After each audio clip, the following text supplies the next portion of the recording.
1. You will hear a woman asking a shop assistant about DVD players. You now have 30 seconds to read questions 1 to 4.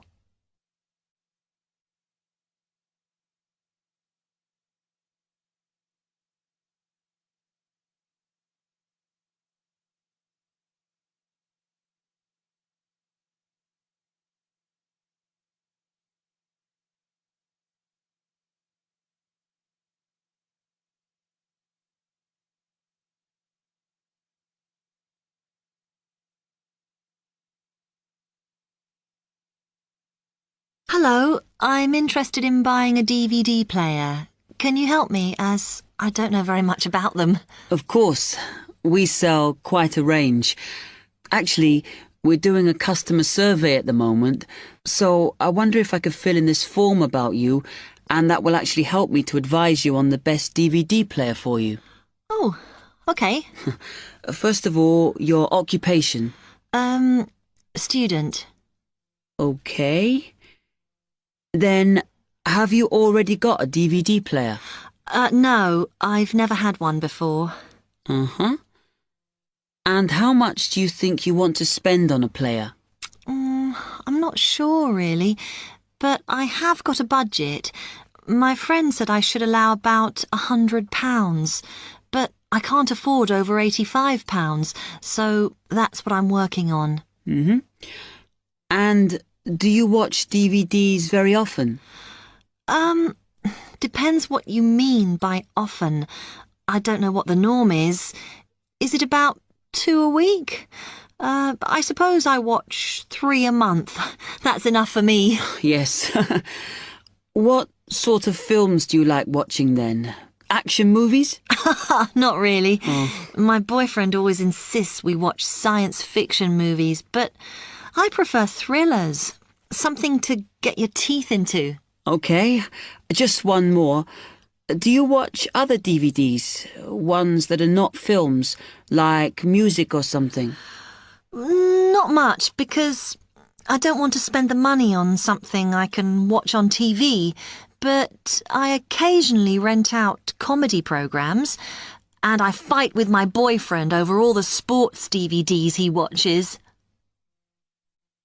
You now have 30 seconds to read questions 5 to 10.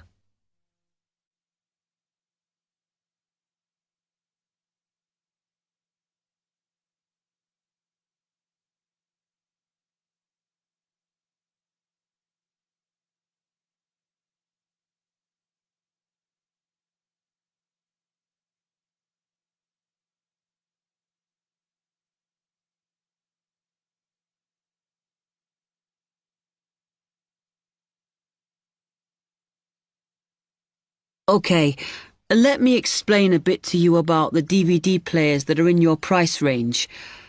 First, there's the DB30, which has only got basic features, but it is a bargain at £69. Now, all the DVDs come with an after-sales service that starts when the guarantee runs out. As it's so cheap, the DB30 comes with a limited after-sales service, as it only includes parts. You would have to pay for most of the repair. Seems okay. Then, a slight grade up from that is the XL643. This comes with an additional feature in that it has an extra button allowing you to record. That's quite useful. Oh, yes.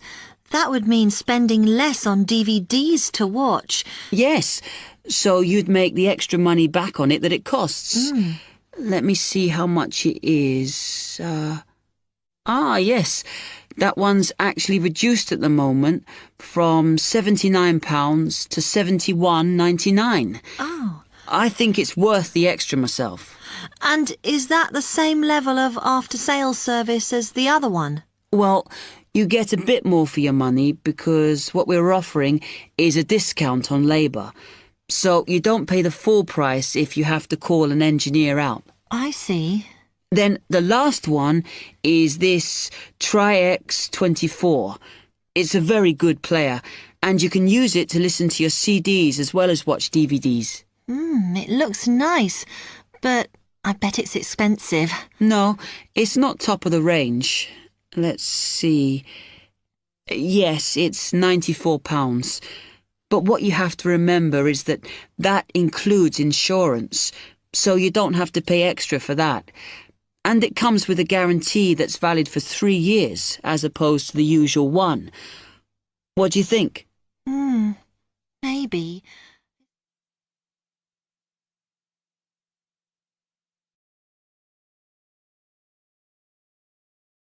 That is the end of part 1. You now have half a minute to check your answers.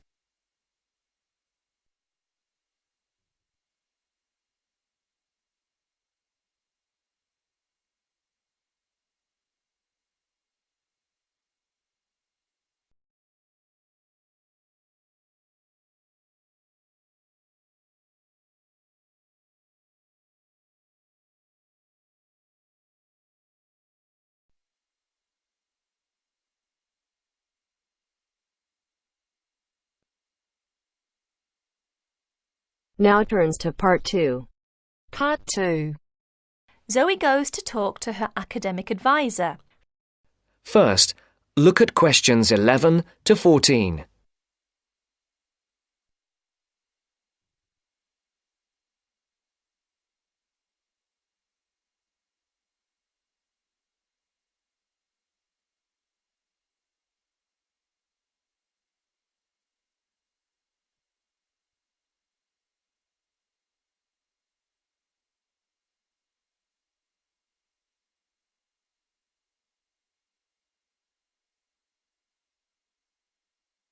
Listen carefully.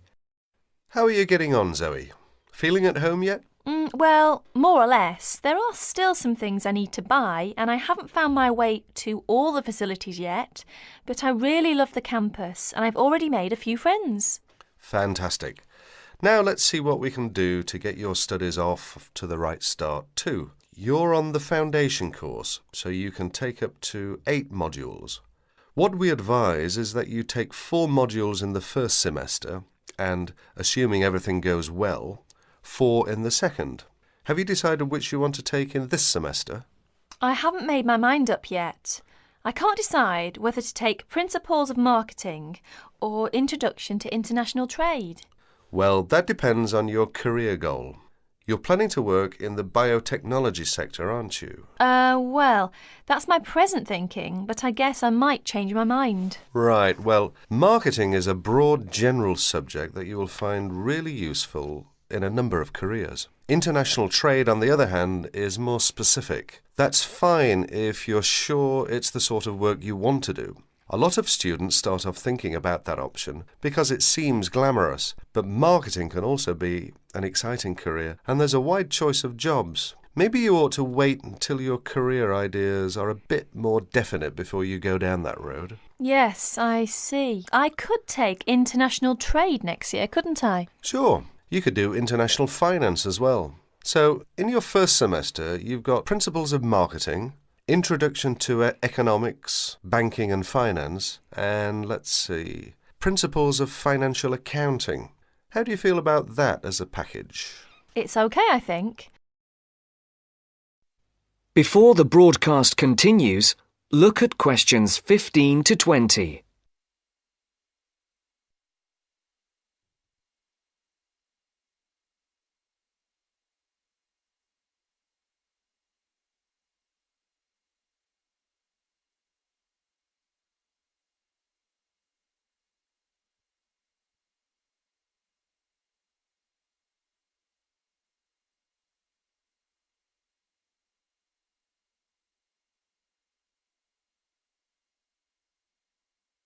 You will now listen to the second part of the talk.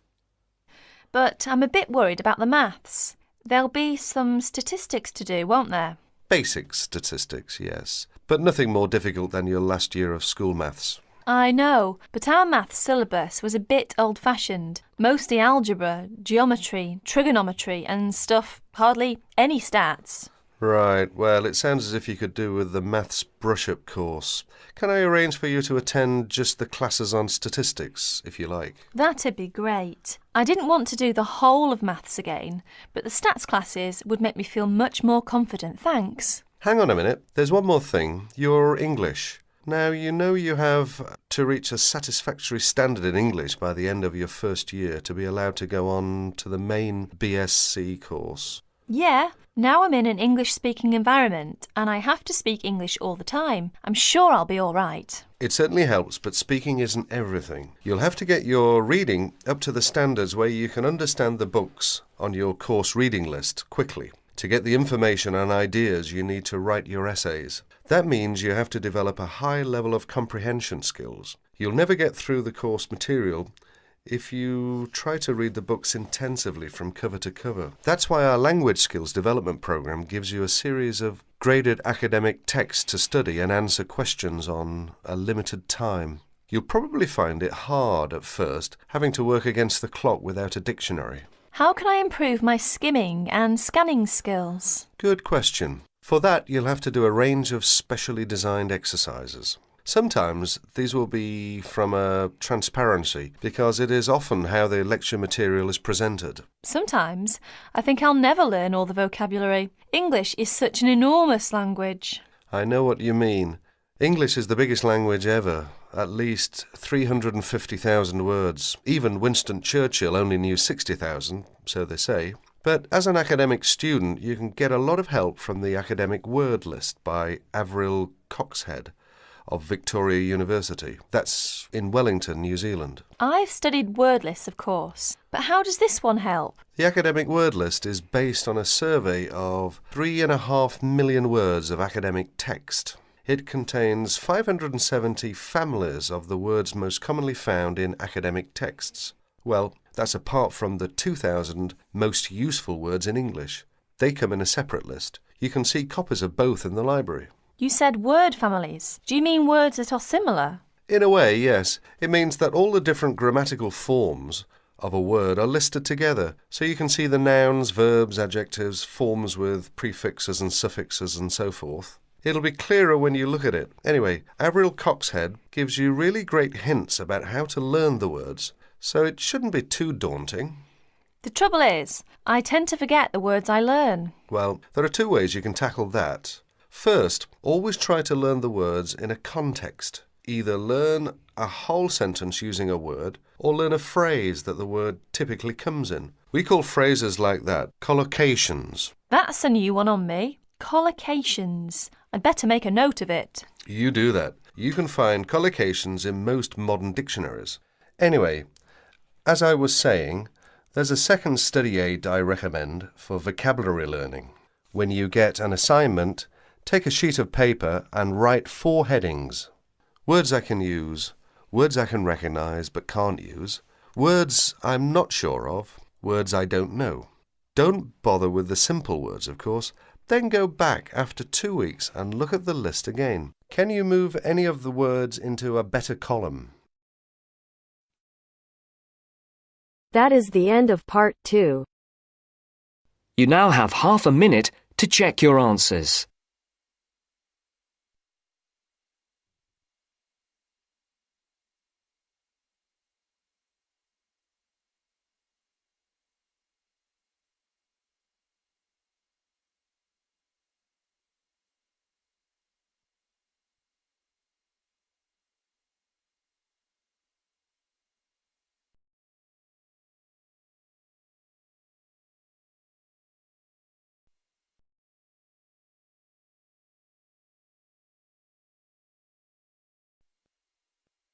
Now turns to part 3.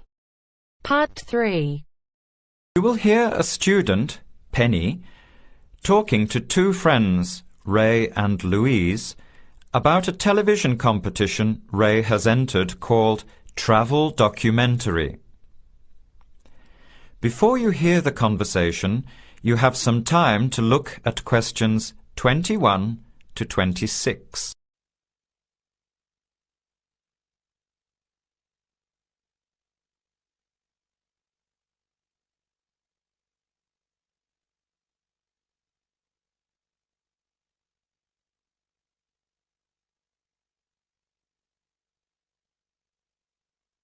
Now, listen carefully and answer questions 21 to 26.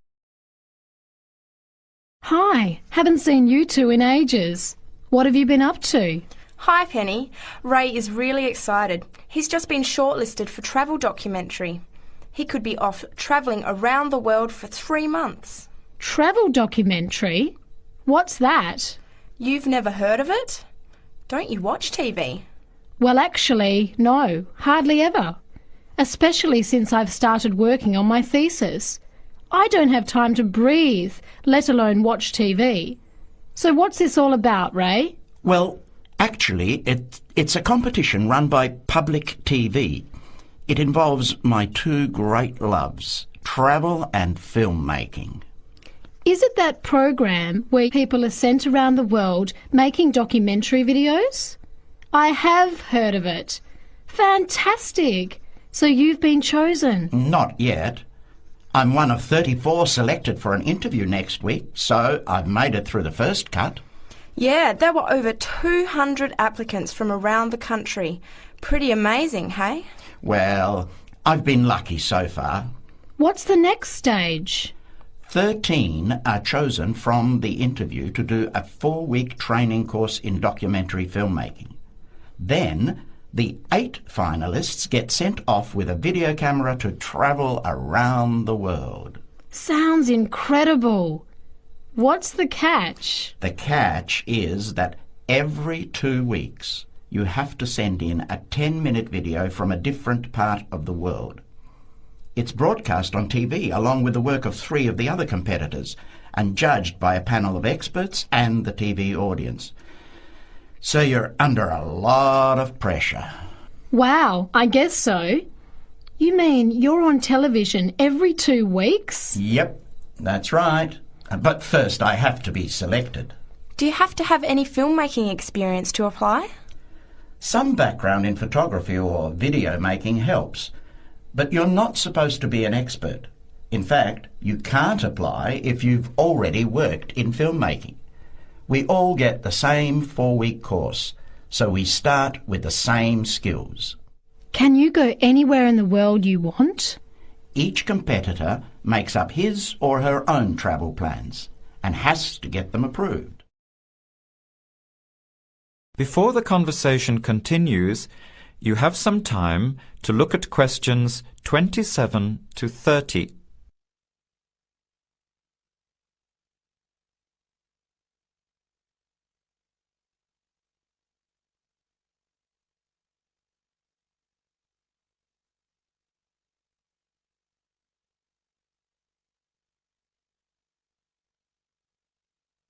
Now, as the conversation continues, answer questions 27 to 30. Have you talked with anyone else who has done it? As a matter of fact, just last week, I met Sarah Price, a girl from here who did it last year. What did she have to say about it?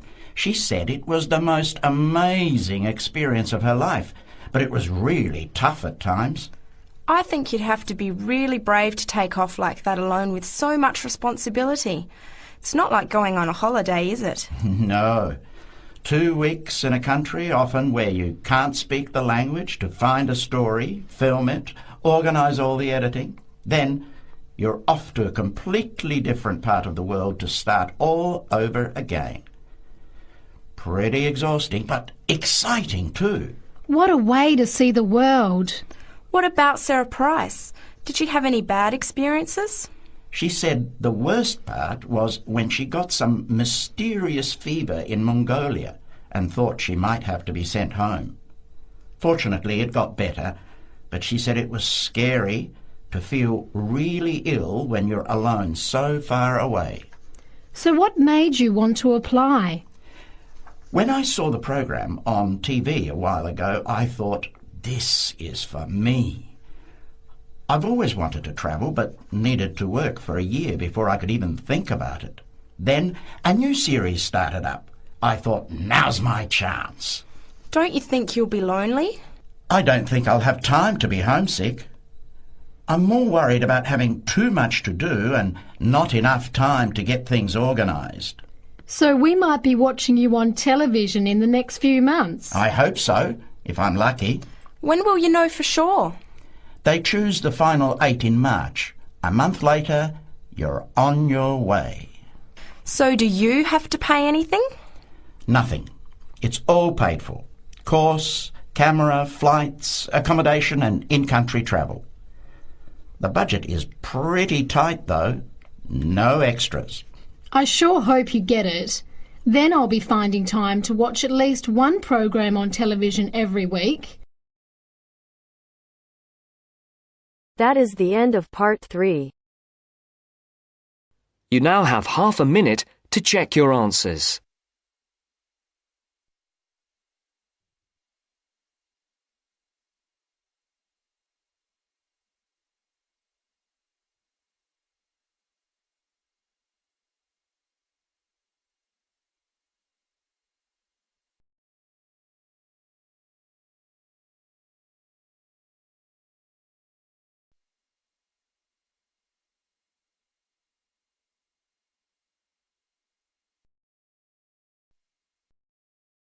Now turns to part 4. Part 4. You will hear a talk about the pitfalls and pleasures of being a postgraduate student. Look at questions 32 to 37.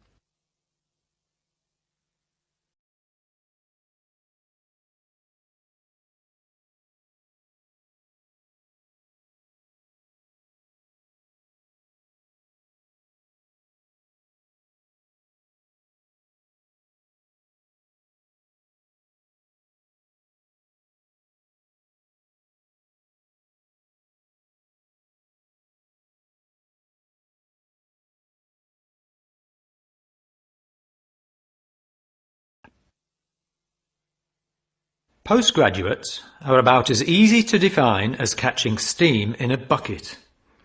Courses can be vocational, for training, as research, as a preparation for research, or a combination of these.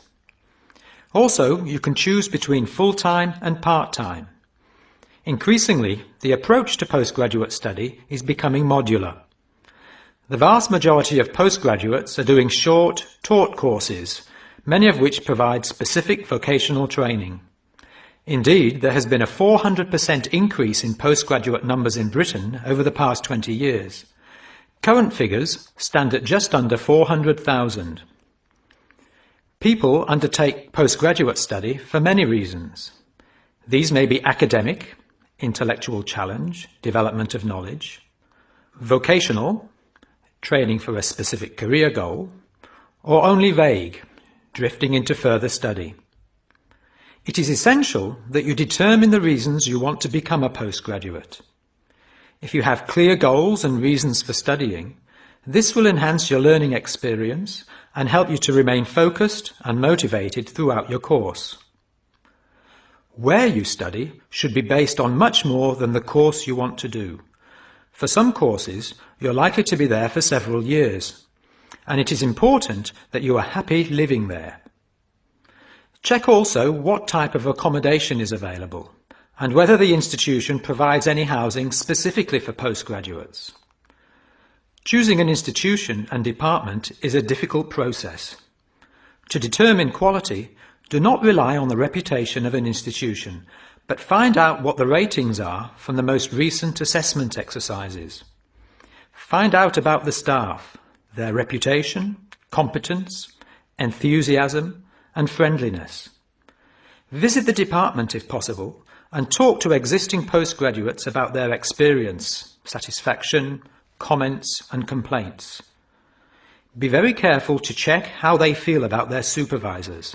Also, check what facilities are available, both at an institutional level, for example libraries, laboratory and computing facilities, and in the department, for example study room, desk, photocopying, secretarial support, etc. Everyone will have their own priorities here. I am always anxious to check the computer support available and regard it as slightly more important than library access. Your working environment and the support available to you plays an essential part in making your work as a postgraduate a positive experience. Life as a postgraduate can be very different to your other experiences of education. Things that can distinguish your experience are the level of study, independence of working, intensity of the course, the demands on your time, and often the fact that you're older than the majority of students.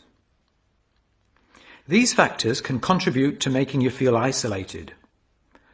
However, there are several ways you can make sure that this is either short-lived or does not happen at all. Many student unions have postgraduate societies that organise social events and may also provide representation for postgraduates to both the student union and the institution. Departments can also help to create a sense of identity and community, and often have discussion groups available. Don't be afraid to talk to staff about any difficulties you might be having. Of course, universities provide counselling services, but we have found that the best advice comes from talking to other postgraduates who may have faced similar difficulties. Look at questions 38 to 40.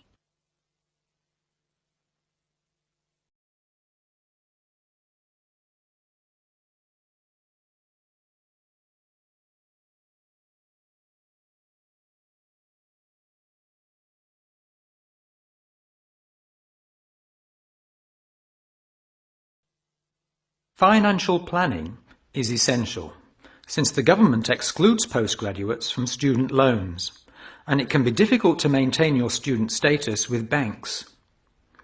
This has implications for free banking and overdraft facilities. Do not underestimate your living costs, including food, accommodation and travel. And be careful not to budget for everything except a social life. Funding a course is one of the most challenging things people face when considering postgraduate study. Most postgraduate students finance themselves. They pay often very large fees to the institution and receive no maintenance income to support their study. Make sure you know exactly what your costs will be. Institutions often hide extra fees, like laboratory costs, behind the headline fee rate advertised. Funding can come from various sources: research councils, charities, trust funds, institutional scholarships, local education authorities, and professional bodies and organisations all offer various levels of funding. As I said before, the government excludes postgraduates from student loans, so it is essential you look to other sources. Career development loans are available from high street banks. The best advice on funding is to be proactive, persistent and patient. The postgraduate community in Britain is multinational, has a wide range of experience of life and work, and an exciting mix of goals, both career and academic. Being a postgraduate student should be a productive and fulfilling thing to do, and you will become part of a diverse and motivated social group. That is the end of part 4. You now have half a minute to check your answers.